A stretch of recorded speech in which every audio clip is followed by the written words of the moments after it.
11वीं के सभी विद्यार्थी ध्यान दें। आज की इस क्लास में जीव विज्ञान का सेट भी हम पढ़ेंगे। तो वार्षिक परीक्षा की तैयारी मैं आपको करवा रही हूँ, तो इसके लिए 4 सेट हम पढ़ेंगे जिसमें आपके मोस्ट इम्पोर्टेंट क्वेश्चन रहेंगे। फुल सॉल्यूशन भी मैं आपको दूंगी सभी प्रश्नों के, तो पूरा वीडियो आपको लास्ट तक देखना है। चलिए शुरू करते हैं हमारे प्रश्नों को। तो इस तरह के निर्देशांक है, आपके इंग्लिश और हिंदी दोनों में रहेंगे। दोनों क्लास के लिए आपका पेपर रहेगा। तो ये यहाँ पे आपका पहला प्रश्न, सही विकल्प चुनिए। पहला है, दो असमान आकार के युग्मकों का संलयन कहलाता है। क्या कहलाता है? विषम युग्मता कहलाता है। दूसरा है, क्रेब्स चक्र में एटीपी के कितने अणु निर्मित होते हैं? तो 30 अणु निर्मित होते हैं। तीसरा है, जल विभाजन का संबंध किससे है? तो इसका आंसर रहेगा आपका ये सी वाला।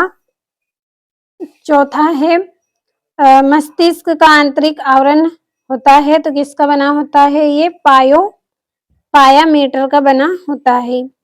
पांचवा है, एक प्रोटीन हार्मोन है, तो एक प्रोटीन हार्मोन क्या है? Thyrotropic hormone.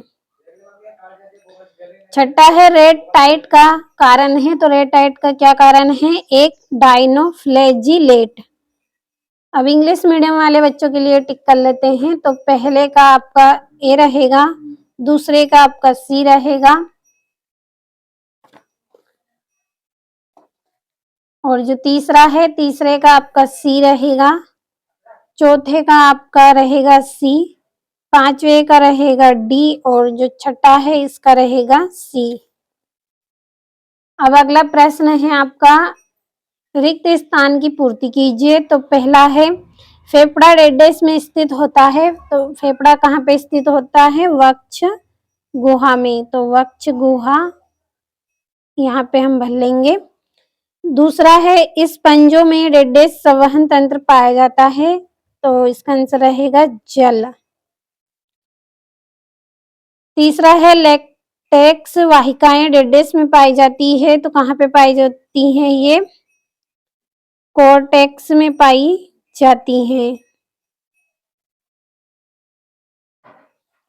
अगला है, समुद्री खरपतवार डेडेस को कहते हैं, तो किसको कहते हैं? भूरा शैवाल।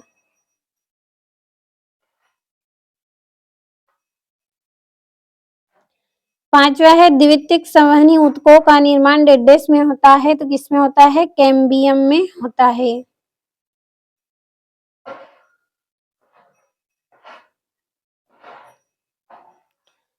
छठा, लंबी अस्थि के सिरे एक दूसरे से डेडेस द्वारा जुड़े होते हैं, किसके द्वारा? स्नायु द्वारा।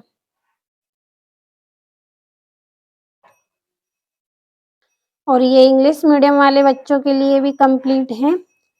अब बढ़ते हैं हमारे अगले प्रश्न की ओर। अगला जो प्रश्न है, इसमें आपको जोड़ियां बनानी है। तो पहली जोड़ी रहेगी अंतः प्रद्रव्य जालिका, इसकी जोड़ी रहेगी अंतः कंकाल। दूसरी है जीवन प्रावस्था, तो इसकी जोड़ी रहेगी पूर्व डीएनए संश्लेषी प्रावस्था। तीसरी है झींगा, तो इसकी जोड़ी रहेगी ग्रीन ग्रंथि। चौथी है मायोपिया, तो इसकी रहेगी द्विअवतल लेंस।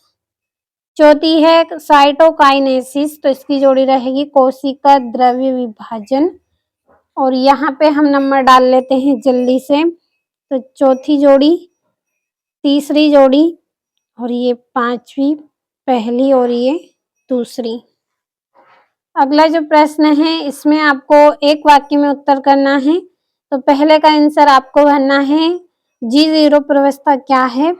दूसरा है, ऑर्थोपोडा के रुधिरकरण हल्का नीला किसके कारण होता है? तो हीमोसाइनिन के द्वारा होता है। तो इसका आंसर हम यहीं पे लिख लेते हैं।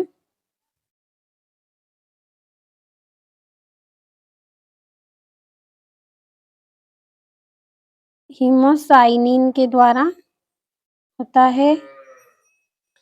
अगला है, यूरिया का निर्माण कहाँ होता है? तो यूरिया का निर्माण कहाँ होता है? यकृत में।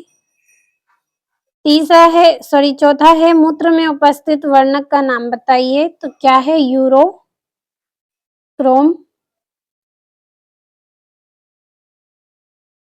5वां है आम के फल में खाए जाने वाले भाग का नाम लिखिए। तो क्या है? मध्य फल भित्ति।